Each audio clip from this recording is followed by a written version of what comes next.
I was probably the least, if looking back at me now, I would probably never want to roll with myself, right? Because it's the larger athletic white belts that come off spazzy that you think are going to injure you. That was probably me, but it didn't intend to be me. And I think it's because you have this strength, you have this skill, but you don't have the capacity in terms of jujitsu. And so you get put in positions and you try and just like, you end up just muscling your way through stuff, but you realize very quickly that that's not the best way to do things in jiu-jitsu. So my journey was quickly, I don't want to say I was humble because I was humbled from day one, but I think I learned over time that if I really wanted to get good at jiu-jitsu, I had to really master the technique.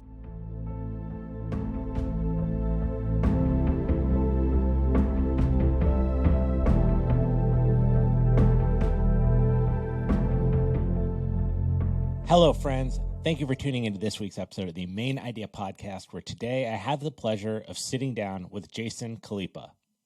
A quick reminder to those that enjoy this podcast, please take 30 seconds and leave a 5-star review on Apple or Spotify and subscribe to the YouTube channel.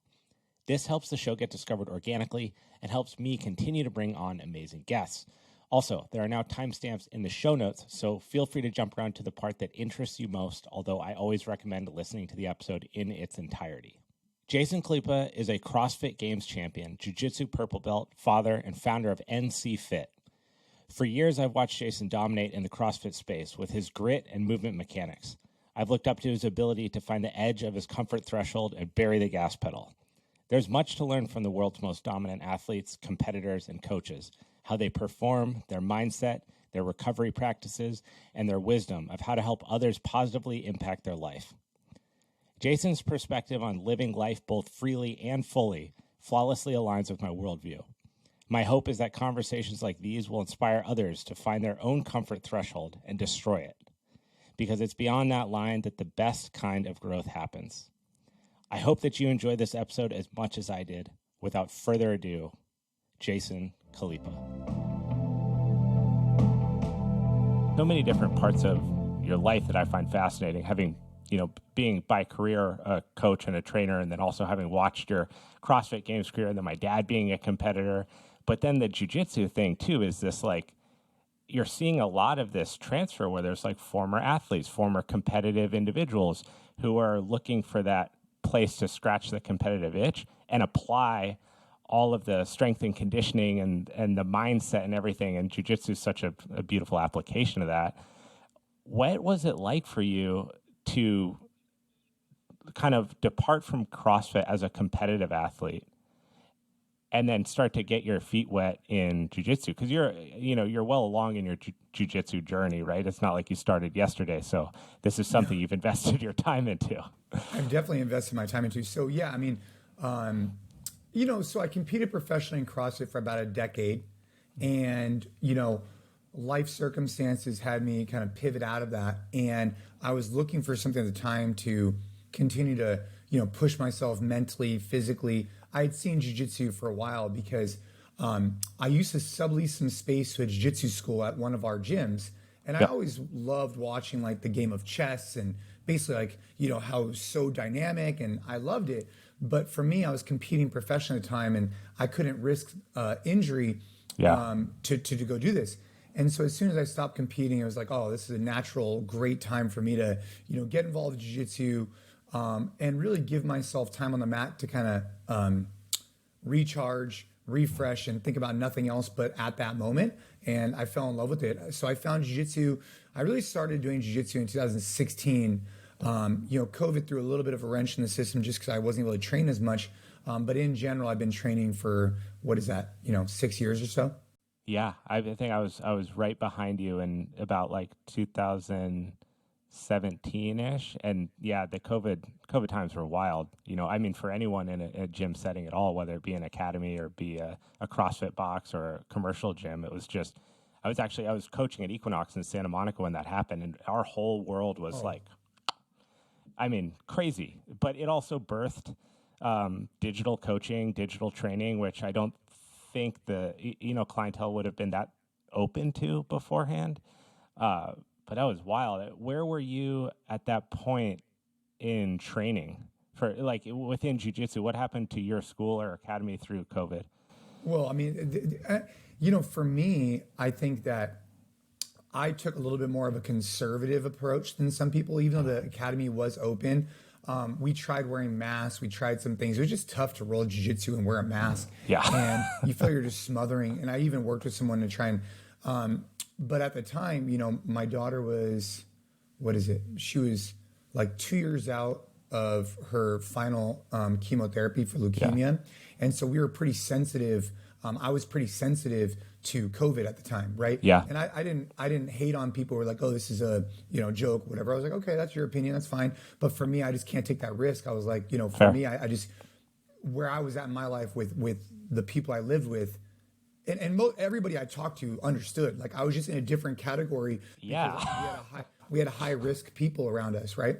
And so for me, I found a balance where I would start doing, I started working stand-up for a while in the beginning of COVID, where I was able to be outdoors working stand-up. So that was a nice way to kind of get some of the, combatives itch. Yep. And then eventually it ended up transitioning to outdoor on mats with a mask. And so I did that for a while. And then eventually it was just outdoors. And then slowly it got to the point where we were indoors. So yeah, it was a little bit of an evolution. And looking back on it, we made the best decision we could with the information we had. It was an odd time.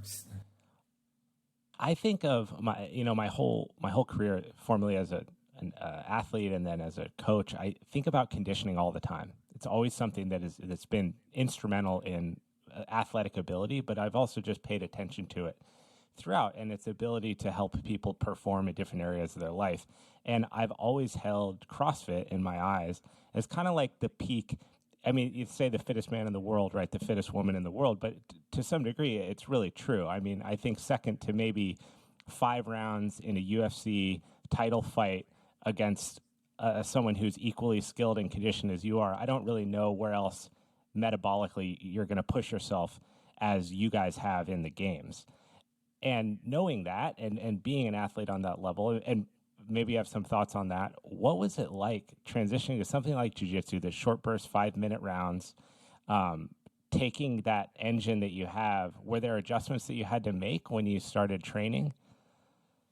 Yeah, I mean, so I think when you think about the sport of fitness, there's a lot of ways you could look at it. So the reason why people refer to them as fittest on earth, or, I've won the CrossFit Games. And when you think about what you're talking about, you're trying to talk about someone who has an overall depth of fitness. Now, I do think there's an argument to be made for the CrossFit Games to start incorporating, if you really want to claim that, to incorporate some form of combatives, maybe wrestling or whatever, but that's a different conversation. I'm here for that. Yeah. Right now, it's just essentially you're testing someone's aerobic capacity, so a cardiovascular conditioning, their strength, and their ability to kind of have a blend of all of that. So you're going really short form, like 10-second 1RM lifts, and you're going, hour, 2 hour, 3 hour events, and seeing, over the span of a week, who performs the best statistically across all of them is really the goal. So you want to be the guy who can run I think at my best, I think I ran a 5:30 mile and I deadlifted 550 that same day, right? What were your what were your Olympic lifts at that point? Do you know? So when I was running a 5:30 mile, my clean and jerk was 365, 375, and my snatch was 300 pounds, right? So what you're looking for is a blend across those two. And then also being able to run a half marathon if you want to, or even a marathon. That's what the goal of the sport of fitness is. Now, when you think about jiu-jitsu, those goals are much different. Now, when you have matches that don't have time limits, like what some of the fighters are doing right now, I think it's a different beast. But my first exposure to jiu-jitsu, I was that guy who I think I tried to be the best training partner I could be, but in hindsight, I was probably the least. If looking back at me now, I would probably never want to roll with myself, right? Because it's the larger athletic white belts that come off spazzy that you think are going to injure you. That was probably me, but it didn't intend to be me. Yeah. And I think it's because you have this strength, you have this skill, but you don't have the capacity in terms of jiu-jitsu. And so you get put in positions and you try and just like, you end up just muscling your way through stuff, but you realize very quickly that that's not the best way to do things in jiu-jitsu. So my journey was quickly, I don't want to say I was humble because I was humbled from day one, but I think I learned over time that if I really wanted to get good at jiu-jitsu, I had to really master the technique because I already had the strength condition to back it up. I needed to really focus on the technique side. Did you run the risk yourself of injury at all in the beginning there when you're putting your body in these, you're using your mobility and your flexibility and your strength, but then there's this unpredictable element that maybe the example I always use, like a barbell is not trying to fight back at you while you're utilizing it, right? But you're going with your opponent and there's an unpredictable nature to a roll that you have an idea of where things will go, but there's always that X factor that you could end up inverted, you could end up on your neck.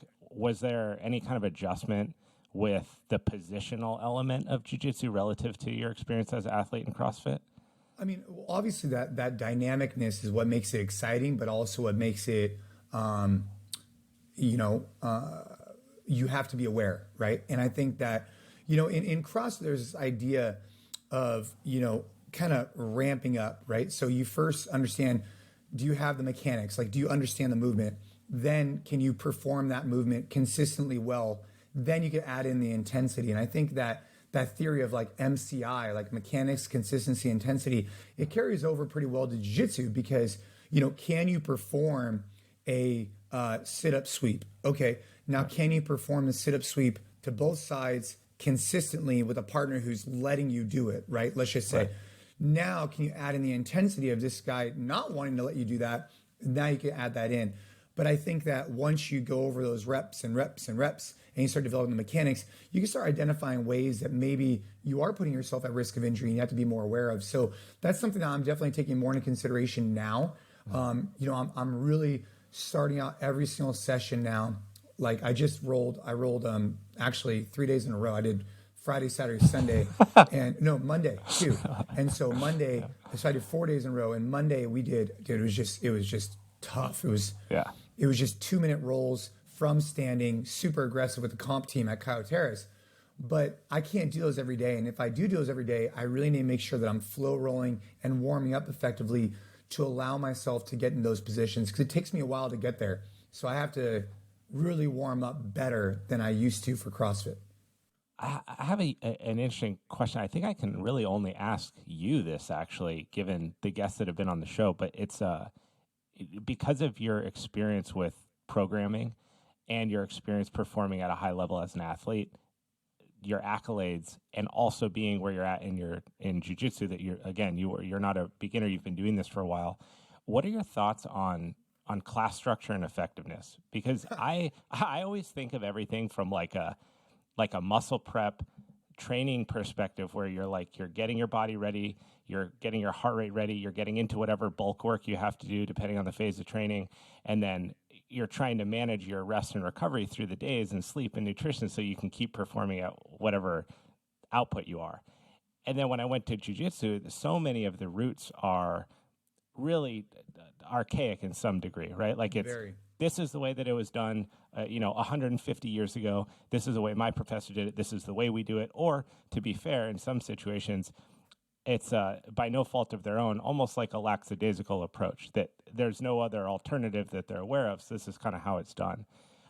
When you go into, Cayo Terrace, for example, these are high-class competitors, right? Some of the best in the world.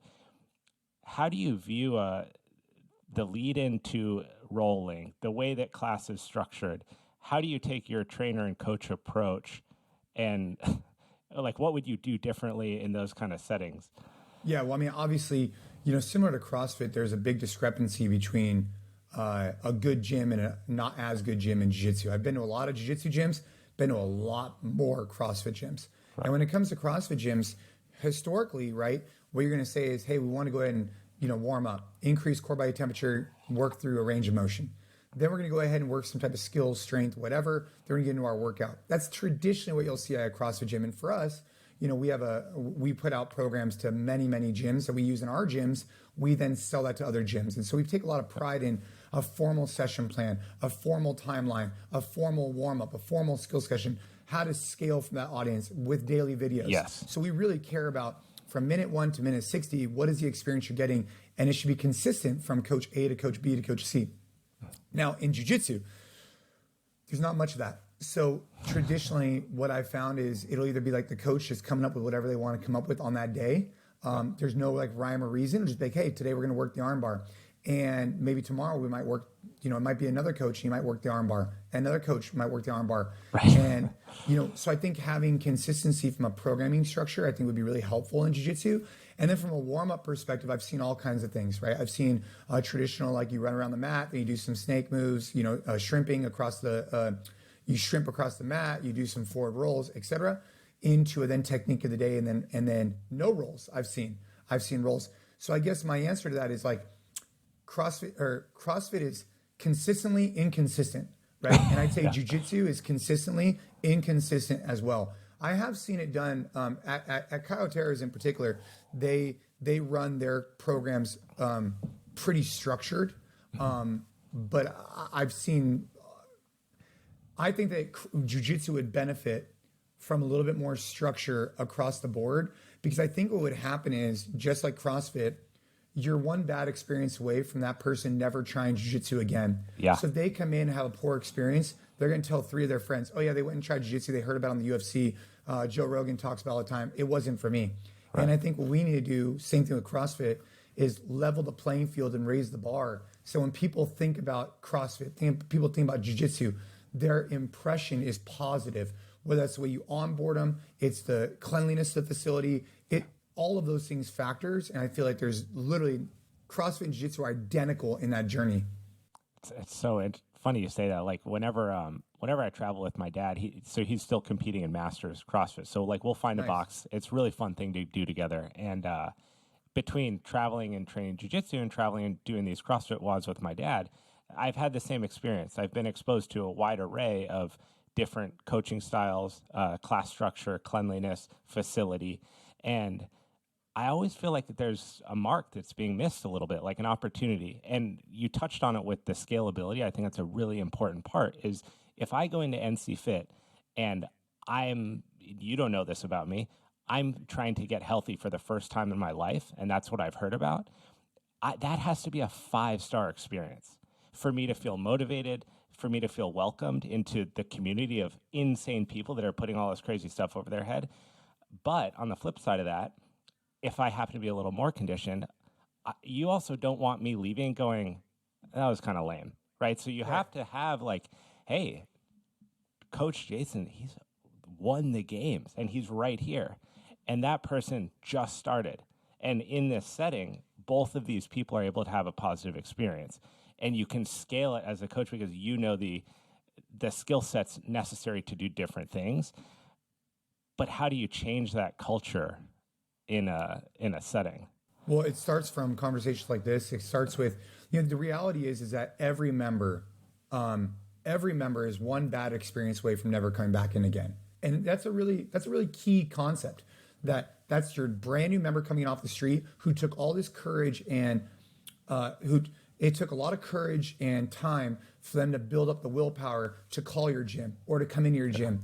And now they're one bad experience away. You don't give them a good experience, they're never coming back in again. And maybe you lost an opportunity to change that person's life, which is even a bigger thing to consider, right? Then on the second side, you have athletes that have been with you for 5-10 years, and all of a sudden you get really complacent and comfortable because they're your homies, they've been in for a long time, but they're paying the same amount as this new person, and they want to make sure that they're seeing growth and sustainability in their program. And so it's really important as a coach and an owner to treat each person as if this is potentially their last visit to your gym. And if you could instill it that way, you're going to adjust scale appropriately. So you have a new person come in, hey, welcome to the gym. So happy to see you here. Today we're going to have you do this. Right.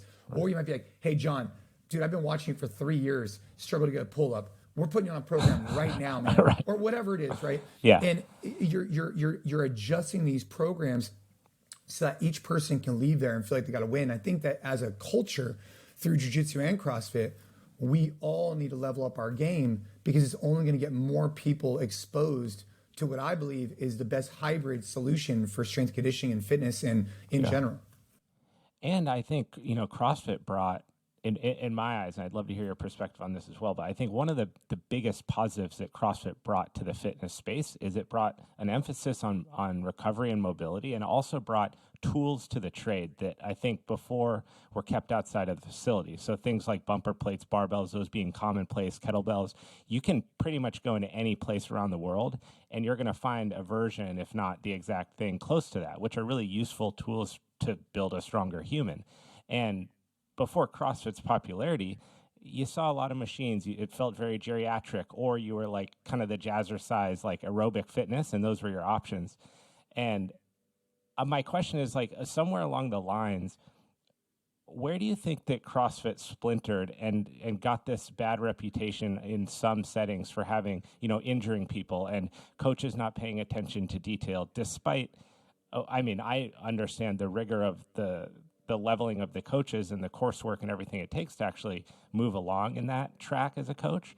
What happened there, and what's on the flip side of that, kind of the effort to curtail this back to a respected, pragmatic approach to fitness?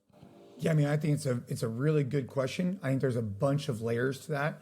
The first I'd say is that CrossFit is a trademark, and people do license it. And so if you have an affiliate who licenses the mark and utilizes it and says they do CrossFit, the barrier to entry historically has been very low, right? And so you go to a level 1, you come out with a good baseline, but then there's no specifics on how you run your operation. So it's not a franchise, which has been great because it's allowed some people to thrive, and it's been to the detriment because there's inconsistency. So I think that's one factor, is that from the beginning, it was a license model and not a franchise. So it allowed gym owners to kind of treat it the way they wanted to treat it, which again, played itself well in some cases, but in others, because it allowed for creativity and evolution, but it didn't allow for consistency, which has been one of the downfalls.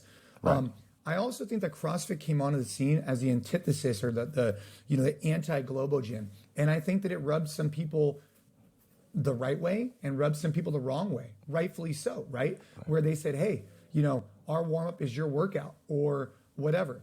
And I think that some people, this kind of like F you attitude that originally started CrossFit, I think built a lot of popularity for it, but also turned some people away. If you're a traditional gym goer, you looked at it as kind of like this, for lack of a better term, probably back then, you probably looked at it more as like a cultish type thing. Right. And so I think that's another factor. And I think that also the conventional gym industry, I think, I don't know if you could point back to specific studies, and I think you can actually, where they did kind of attack CrossFit without any valid back data to back that up. I'd have to go back and pull the actual headlines, but there's been like specific people in more of the conventional gym space who attack CrossFit for injuring people. But I believe, if I'm not mistaken, those lawsuits were all dropped and or reversed against the people who set them up. So I do think that things like that were negative towards CrossFit, but weren't founded in any practical application. Wait, do you mean like almost like conspiracy theory, like a high up brass in the fitness industry kind of fed to the media like some BS approach that like demonized CrossFit and kind of said like, hey, you want to be safe, come to a corporate or like a big box gym? Yeah, I'd have to go pull the actual, the specific one I'm talking about.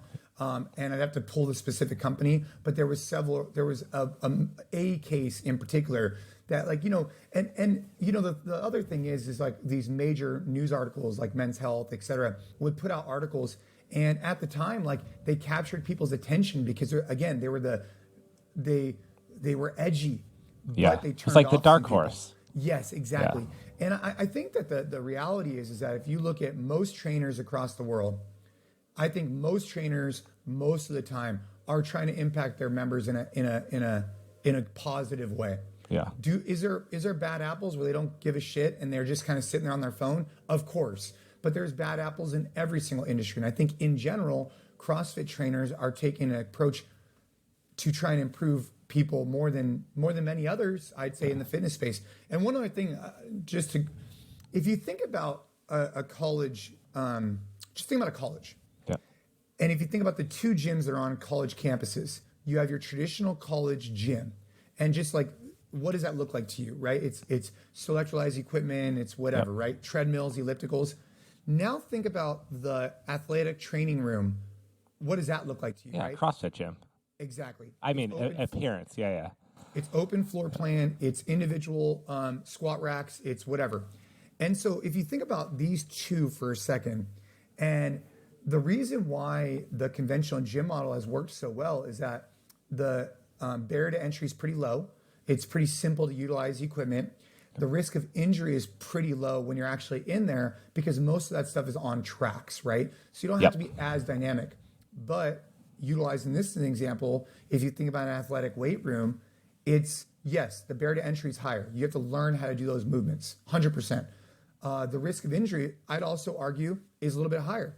Yeah. But I'd make the argument that the risk of injury might be higher in the gym if you're not doing it correctly, but actually benefits you for outside the gym. So where I'm going with that is that if all you do is selectualize whatever, you might not get hurt in the gym, but you might be walking up your stairs or doing something dynamic to lift a box, and you're not capable of moving through that range of motion. And so I think where CrossFit trended towards was towards these athletic facilities like we're talking about. And one of the reasons why you might hear it get a bad rap is because people were doing movements that I think provide way more value outside the gym. But if they're not taught correctly or if they're not taught at all, you could hurt yourself doing them. It's such a good point. I mean, you think about the things that have come from the growth of CrossFit, even to like the barefoot shoe market, to mobility tools, supple leopard. The fact that someone in your sphere of just acquaintances might ask you about becoming a supple leopard, like this will happen. You know, someone will say, "Hey, is this a good book? Who is this guy?" And I'm like, "Wow, that's incredible that an office worker, right? Someone at a traditional desk job is considering their mobility." And that's not because LA Fitness got bigger. It's not because Lifetime got bigger. It's because CrossFit grew and provided a space for the adult to feel like an athlete. And when you start doing athletic things, it benefits you in real life. Because all the things you do with your body, whether walking up the stairs, bringing groceries into the house, throwing your kid up in the air, those are dynamic movements, and they need a body underneath them to support all the actions. And so you use CrossFit elements that actually train you in an open, free space where you use your body and your balance and your mobility and everything together.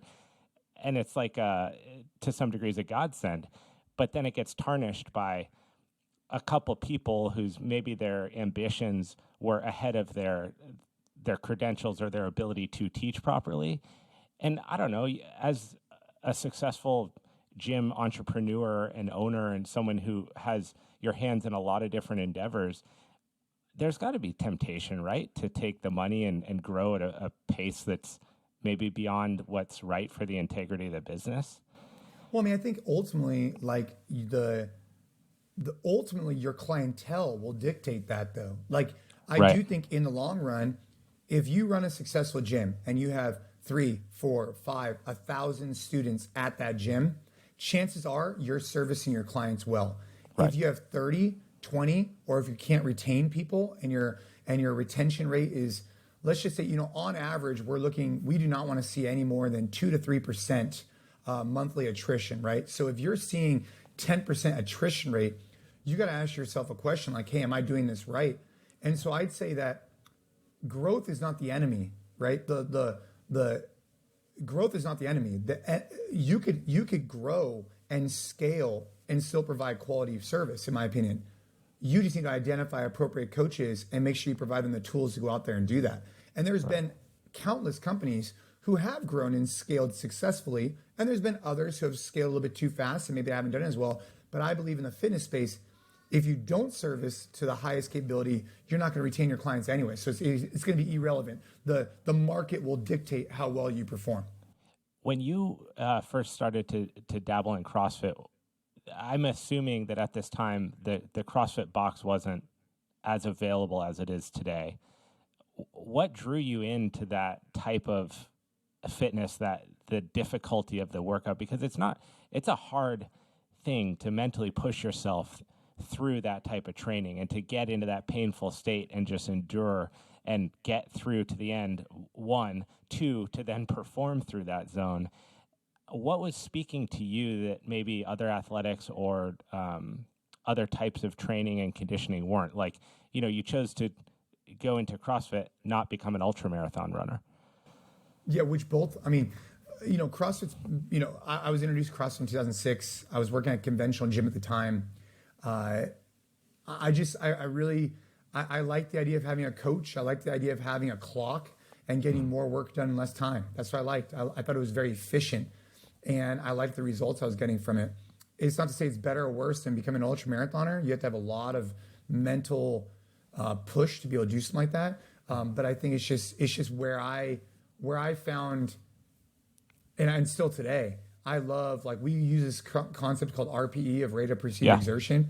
And I love pushing the pace. I love getting after it. Like, I enjoy, and I get a lot of this through jiu-jitsu now, where I enjoyed having training sessions where you're just, you're done. You're just spent. You've given it everything you possibly have. And I enjoy that now in jiu-jitsu, whereas I used to get that from CrossFit a lot. Now my CrossFit, I still push hard for sure. Yeah. It's just different than what it was before. Yeah, for people listening, the RP's ratings of perceived exertion, it's essentially like a 1 to 10 scale of your effort, of how hard something is when you're done. That's something that I struggle with within jiu-jitsu, is managing that, because I love the RPE 10. I love it. That when you have a day where you have 6 or 7 hard rolls in you and you're gassed, it's a few feelings like it. How do you manage that? How do you manage your weekly RPE between being a freak in CrossFit, maintaining that, running gyms, running philanthropic events, taking care of your daughter, going and training jiu-jitsu, training and coaching service members and Border Patrol and stuff like that? I mean, the exertion level perceived from someone else that's an 11 constantly. So how do you manage that for yourself? I mean, I think from a training perspective, right, it's, I try and allocate certain time of the day to certain things, right? So like, mornings and evenings will be spent with the family. During the day, I'll be able to switch off between business stuff and training. But I think when it comes to training specifically, I do think it's difficult, because I gravitate towards the higher RPEs, and I've had to remind myself that if I want to be doing this for the rest of my life, I need to evaluate, I don't need to be at a level 10 every day, all day. I need to have some days that are a 6 or 7, and I need to just walk into the gym that day and just be like, dude, I'm checking my ego at the door. I'm staying low key. And it's funny, because I went into the gym. I went into the gym on Monday saying to myself, hey, today I'm going to go hard, but I'm going to try and go like at an 8. Then all of a sudden the coach is like, hey, today, and I made a mistake of going to comp class. I shouldn't have gone to comp class. I should have just gone to another. So that's my own fault. Right, we go to comp class, like, hey, we're going to do 20 rounds of 2 minutes on, rotating with teams of 3 or whatever. Yeah. And dude, it's just, you can't do that and then go do CrossFit later and expect your body not to respond just being beat up. And even though I cold plunge and I sauna and I do this and I do that, like, dude, I can sleep for 40 hours and it's still not going to help me with my recovery for something like that. So I got to be more careful about that. As I'm hearing you, I'm just envisioning that I'm running this completely parallel track to your experience with training jiu-jitsu. When you came over initially, how long did it take you to realize that there's, like, no matter your mentality? I think I listened to you to talk about Jocko, right? You asked Jocko, how does he do it? And he was explaining that he maintains this, like, mid-level RPE always, but that it's less peaky. And I remember when I got in, I kept blowing my hips out, because I was competing in Olympic weightlifting and then doing jiu-jitsu. And that's like hip-centric, high volume, and getting crushed. And I just kept hitting this wall where I would get injured. I would go and I would get injured. And I would go and I would get injured. And it took me, years to figure out how to start to manipulate training output, rest and recovery protocols like sauna, like cold plunge, like cupping, whatever you want to do, and then be able to tap into and out of my mental state of loving to go hard, but then respecting the body, and then doing ultimately what it sounds like you're after, which is, I want to do this when I'm 50. I want to do this when I'm 60. I want to do this forever. And I'm very invested in finding out how to make that happen. But I feel like it's just complete chaos sometimes. So when 100%. when you were initially finding jiu-jitsu out of CrossFit, from that point to, now maybe it sounds like this is still ongoing, how has that process been of refining and dialing up and dialing down your output in different areas? I mean, it's a constant evolution, right? Now, the way I like to look at it is that our goal at NCFit is to help people live freely and live fully outside the gym. So let's talk about that for a quick second. I think it's a really important note for your audience to recognize. My goal is to run an organization that helps people live freely, live fully. And what that means to me is that if you and your family are on a vacation and your dad's a badass CrossFitter, you never have to worry about him saying, hey, Dad, let's go on a hike together. You think your dad cares? No, he'll go there tomorrow. He'll go there instantly. If you say, hey, Dad, you want to go swim in the ocean with me? Done. Hey, Dad, you want to go bike? Hey, Dad, you name the item and your dad's like, yep, I'm on it. No big deal. It's not even a factor. Doesn't even consider it. What that means to me is that your dad, right, has the capacity to live freely and to live fully. So to not be inhibited by his physical capabilities ever, meaning he doesn't have to worry about sitting on a toilet and getting back up again, nor does he have to worry if he wants to go do something, he doesn't have to worry about that because he has the physical capability. And for me, when I think about the training we do, or even in Jiu Jitsu, it's the ability to enhance my life, to live freely, to be able to go do whatever I want, and to go and go express that. If I want to go climb some big ass mountain, I should be able to go do that. Yes. Now, if that's the premise and that's the theory, right? To be able to keep up with my kids, to be able to do whatever. If things take away from that goal, I need to put myself in check. So I'll give you an example.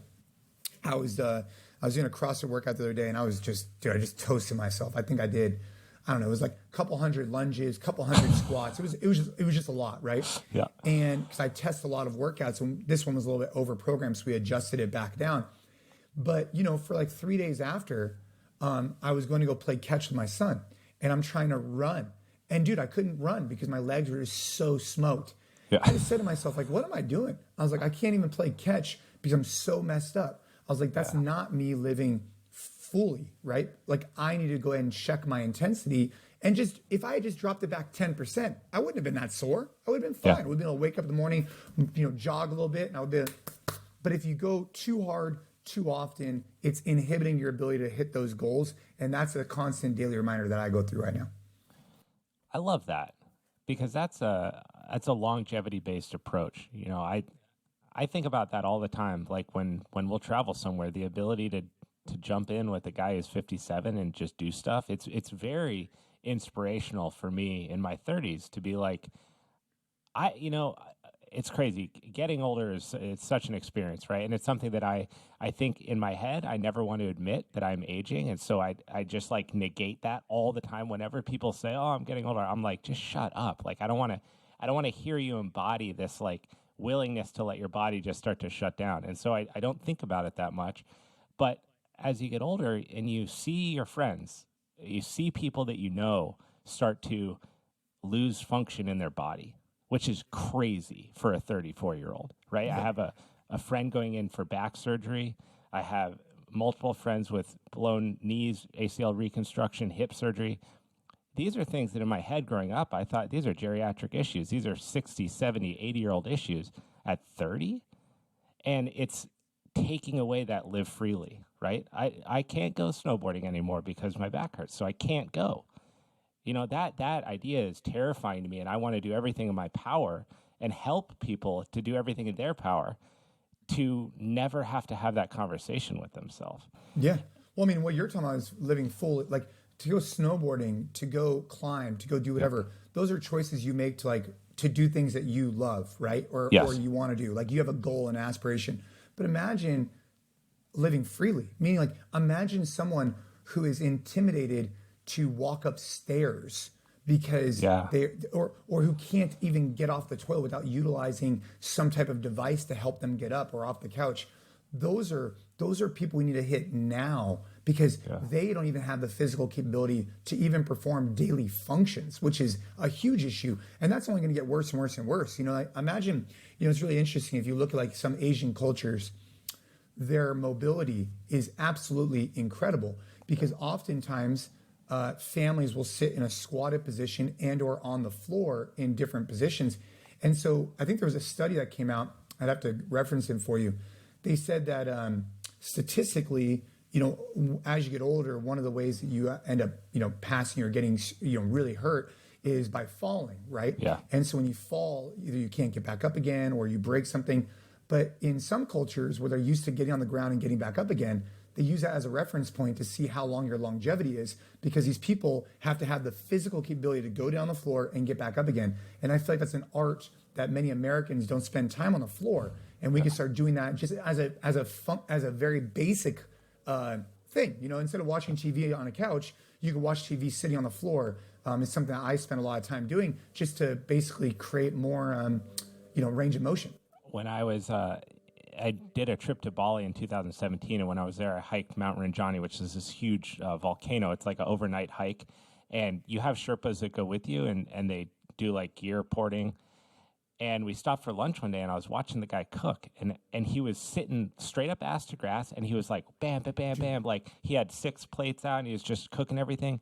And I just sat there, and I was like, no one else was paying attention to it. It was whatever. This guy's just sitting on the ground. And I was sitting there, and I'm like, wow, through our lifestyles, we've robbed ourselves of very basic body mechanics. Like, to sit down onto the ground and cook something at a fire, that's, let's go back, 2,000, 3,000 years, right? Something that we just do. And now, in a very short amount of time, with technology and everything that's part of our life, like me sitting in this chair right now talking to you, we take that away from ourselves. And then when you need it or want it, or when you want to live freely, do something basic, like get up off the toilet, you don't have that there. Yeah. And it was such like a stark contrast to see how ingrained that is in an otherwise just generally active lifestyle. This guy's not going to the gym. He doesn't go to a CrossFit box. He's not taking yoga classes, but every day of the week, he walks up and down this mountain and he cooks food. And he literally had a cigarette in his mouth while he's doing this. And I was just like cracking up, right? But it is sad to see. I think that's one of the reasons that this profession or adjacent profession is so amazing. And even jiu-jitsu too, right? Like, you look in an academy and you see everyone, if you've been doing this for a while, has seen that person that has gone through a transformation through being there, right? They're starting to cardiovascularly be in better shape, which is affecting their heart health. They're becoming more mobile by experimenting in these positions. It's a really powerful place to be. Yeah, I think both. I think that all of that is true. It's funny. We have a location in Shenzhen, China that we operate in. An NCFit? Yeah, we run corporate wellness locations for Western Digital, and it's so funny. Same thing happened. These guys just excellent. These guys, it's interesting when you spend a lot of time in different cultures, how things that we consider norms like have just evolved over so many years. But to many other cultures, like just sitting on the floor or, like you said, cooking that way, that's just the way it is. Like, they would not. Yeah, and I think standing desks, like right now I'm standing, right? I have a standing desk in front of me. And, I think standing desks, sitting on the floor, and, if you talk to Kelly Surratt, the author of Supple Leopard, he has a new book coming out, by the way. Sweet. But I'm here for it. Yeah, I just think that little stuff like that goes a long way if you're trying to enhance your overall fitness. And then finding jiu-jitsu or CrossFit, I think, is a great next step.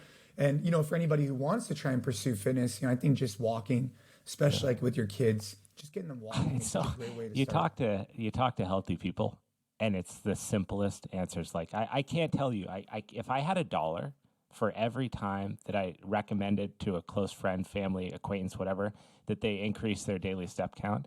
I mean, I sound like, it's a broken record, and I feel like people just don't digest that information. I'm like, but you don't understand, like, metabolically why it's effective to walk at low heart rates for long distances, but also just what you're doing for yourself. You're using that thing that you live in to move around. Yep. And then if you go into some of the stuff that I've been diving into lately is some knees over toes stuff, trying to do some backward stuff. I'm going to be having him at the gym next month, which I'm really excited about. So there's so much information out there. I just think that people can't get hung up on it. Simple is better and consistency matters. And I think that's whether it's your jiu-jitsu or your CrossFit or walking or whatever. If you do it for a month, a week, a year, it really doesn't matter. But if you do it for years and years and years, that's where it really starts to impact. And that's where I'm at kind of in my jiu-jitsu journey is I'm looking at it through this really long lens and just seeing where I want to get to in the next 10 years, for example. I want to touch on, you had mentioned these two components, which I actually really like the addition of living freely, because I think about the living, sorry, you said living freely and... Fully. Fully, thank you. The living freely, but the living the living freely part is an addition that I hadn't really considered in the past, like how that's actually different than fully, that there's two separate experiences there. Yeah. And as someone like yourself, fittest person in the world, CrossFit Games winner, that, you know, we could just rattle off insane metrics of weight that you've moved or times that you've ran. By every, you know, bit of the word, you're strong. And I would venture to say mentally strong too, right? Because you can push yourself through these tough situations. You can grind where other people fall apart. You have that determination. Being someone like that, what was the experience like when you found Alana's diagnosis? Ava's, yeah. Ava, Ava. Yeah, all good. I mean, obviously it was, it was terrible. But yeah, I mean, I do think, to your point, so yeah, there's definitely a difference between freely and fully, and then I'll answer your question. But freely, again, it's like, dude, it's not good enough just to not have to worry about getting on the toilet and getting off the toilet. That's a prerequisite for life. Like, if you have to worry about that shit, we got to start there. The fully piece, like if you're worried about climbing Everest, you need to train for it. That's a beautiful problem to have, and you should be proud that you're at least striving towards that goal. But in regards to the diagnosis, I mean, obviously that was detrimental. One of the greatest gifts I think that the CrossFit Games ever gave me was the ability to overcome adversity in a sport. And adversity in a sport is much different than adversity in life. And I think that when you callous your mind, in words of like David Goggins and Jocko and whatnot, if you're thinking about it through that lens, you can callous your mind. Like you could learn how to overcome microdose of adversity for years. Then when shit hits you in real life, you can have a better chance of overcoming it because you've compartmentalized. You've learned how to handle these things through sport. And that's why I think for any youth or any person, getting exposure to sport is so valuable. Yeah. And physical fitness in general, because you learn how to overcome microdoses of adversity. You don't want to do another bench press. You do it. Boom. You just are winning. You don't want to work out, but you go push yourself. I have a cold plunge. I don't want to get in it. I get in it. I'm now learning how to overcome this thing, right? Yeah. And I think those are the life lessons that really helped me during Ava's diagnosis. Now she hits, actually next week, she goes and she rings her bell, which is an exciting time where basically when you ring the bell, it signifies that you've beat cancer. So she's doing that next week. So that's a big deal. Man. Next Wednesday. Yeah, I don't cry often from just looking at photos, but you had this photo of you in the hospital bed, and she's like, she's tending to you, and her head's shaved and everything, and I was like, I can't imagine. I'll never be able to, and hopefully never will have to, imagine what that's like to be there, and the like helplessness, right? You can't work harder at getting her better. It's but then to see on the flip side of that the most amazing thing is what you and your family have done with the philanthropic side of it, right? To turn this into like something so positive for other people that might be going through something like that, and instead of it just being an experience that can then, and it's by no surprise given the way that you talk about helping other people, but that it can have an impact on other people's lives too, and other people that might be going through something like that. When she was starting to get better, and on the flip side of this, how much does she like play into the philanthropic side of it? Is that something she's aware of and excited about and loves participating in? Yeah. I mean, she's almost 12 now, so she's aware enough, and so she spoke at our last Ava's Kitchen event, which is an annual fundraiser for pediatric cancer. But yeah, it's interesting. A friend of mine, actually, Jordan Harbinger, he has a really popular podcast. That sounds so familiar. What's the name of that? I think it's just the Jordan Harbinger podcast. But him and I were talking, and he sent me a text, and he's like, we were talking about just business, whatever. And he's like, well, any problem that can be solved with money isn't really a big problem. And it was just interesting because he's right? If you have a big problem and is money related, they're morphed by, if that's even the right term, by anything that has to do with non-money related. Like a family member being ill or whatever it may be. Those things are very difficult because, like you said, you can't just throw money at it. You can't just throw attention at it. You have to throw expertise from doctors and prayer and other things. Like you can't. There's no easy solution. You can't just go out and get a loan to solve this problem, right? Right. It's going to take weeks, months, years, and a lot of work. And yeah, we're very, very grateful. And she plays a big role in what we're doing right now to help families. And we're just blessed to have the, outcome that we currently have. And, not every family has that same outcome. And, we're well aware of that. And so for that matter, we will dedicate ourselves for the rest of our life to supporting children and families fighting pediatric cancer. It's a non-starter for us that we will always be dedicated to that cause, and blood drives and other things that we do to play our small part for the gift that we were given. That's the way we look at it. I have one of my training partners named Alex. He was diagnosed with Hodgkin's lymphoma when he was a kid.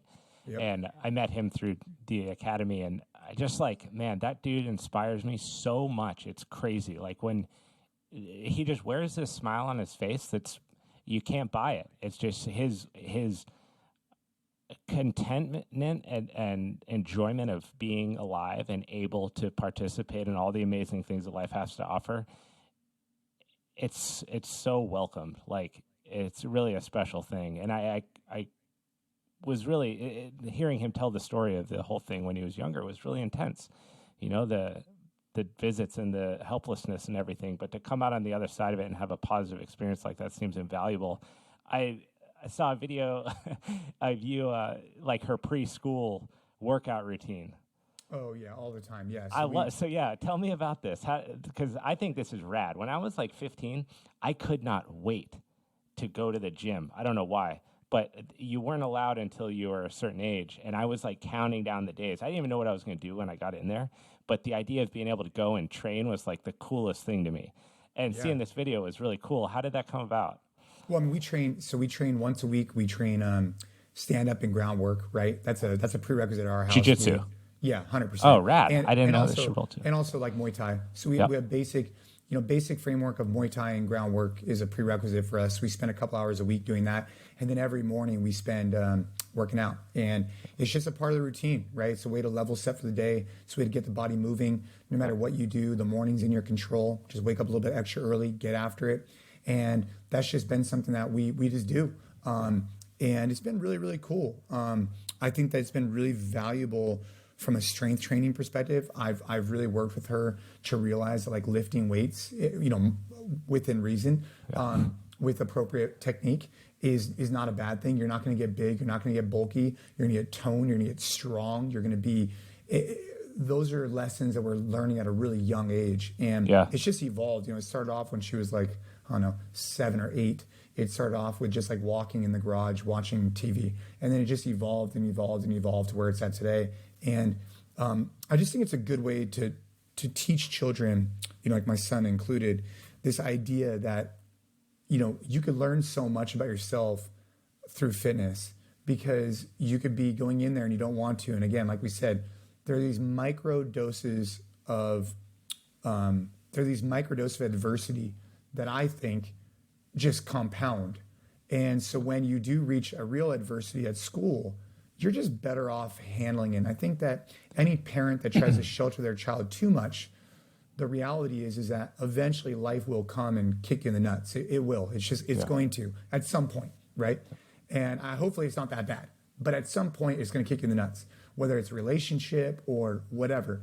And so the more that we can mentally prepare for that through physical activity, I think is key. And so that's why we do it. On that note, kind of learning that the lessons that fitness can teach you. One last thing I wanted to talk about was your Masters experience at Masters Worlds, watching the matches and seeing. I think you had a quote about, I've never lost anything in my life that was decided by a judge, and seeing, having competed myself and knowing the intensity of those matches when you're really going for it. It's 5 minutes, so it's all out. You guys go into overtime, and then you go all out again.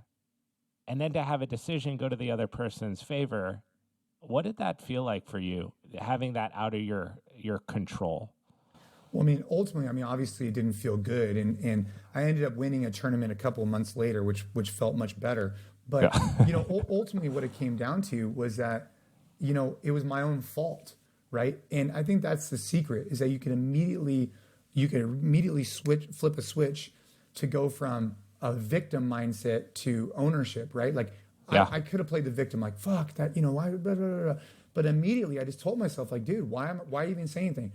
I should have been so dominant that it never ended up in the judge's hands. Like bottom line, like, and I always used to think about that with CrossFit. Like if you got a no rep in CrossFit, it was different than in this case where literally the judge was one advantage to one advantage, and the judge just said, "Hey, this guy won." But in Right. CrossFit, it's like you get a no rep, a no rep, a no rep. Like that's not the judge's fault. That's your fault, and you need to fix your movement because you stopping and arguing with the judge is not going to do anything positive for you.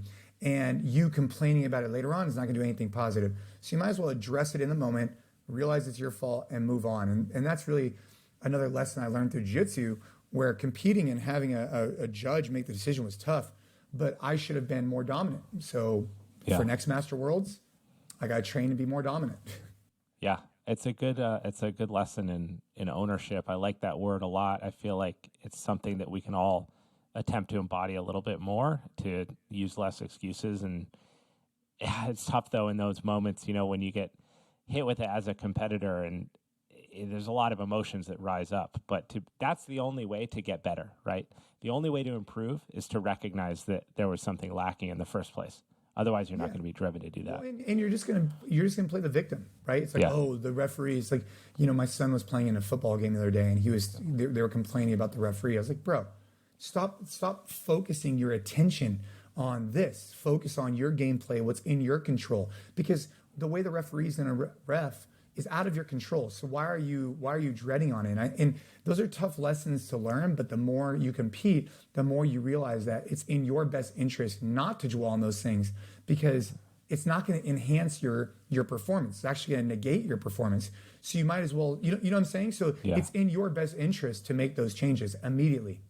Yeah, and that's the athletic evolution. I'll leave us with one more question here. Sure. I wanted to give you kind of like it's a three-part question.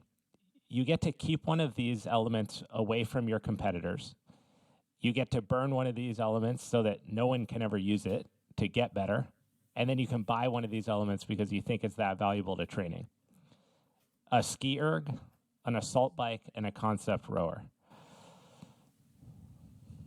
A skier, an assault bike, and a Concept two, yeah. And I get to give one. You get to Keep pay one. you get to pay full price for one because you Yep. love it. You get to eliminate one from the industry, and then you get to keep one away from your competitors so that they can't use it as a tool to get stronger or more conditioned. Oof. I'd buy the assault bike. Yeah. I'd keep the rower away from my competitors. Yeah. And the third one, the skier. You just eliminate it. Yeah, you eliminate the skier. Yeah. Yeah, the assault bike, man, is such a beast. Why do you think why do you have that answer? What is it about the assault bike that you see as such a valuable conditioning tool over something like a concept rower? Well, I mean, I think both are good, but with the rower, I think you can get a similar-ish movement by doing like a higher rep, lighter load sumo deadlift tie pull. I just think there's nothing like the assault bike in terms of the cardio that it elicits.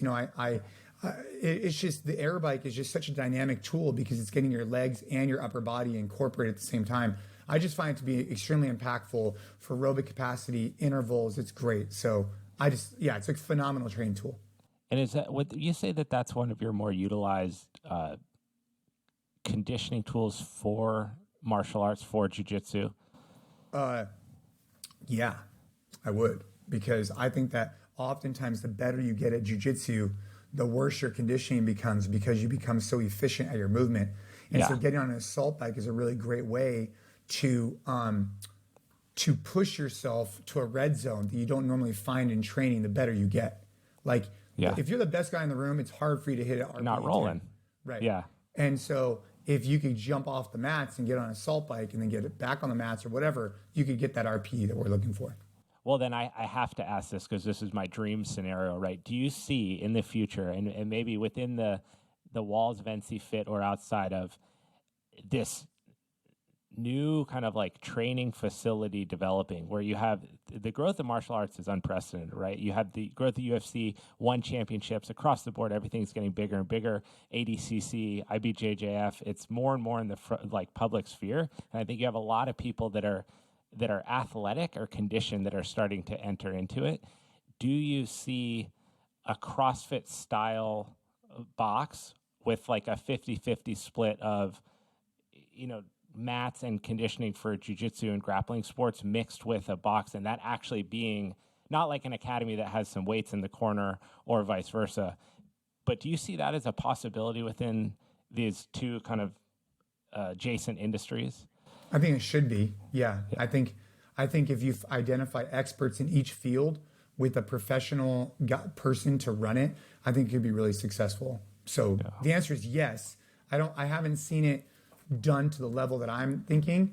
I've seen it like either one is kind of like an offshoot. Like you have a CrossFit gym with a small jiu-jitsu, or you have jiu-jitsu with a small CrossFit gym. But I think doing it right is definitely a possibility for sure.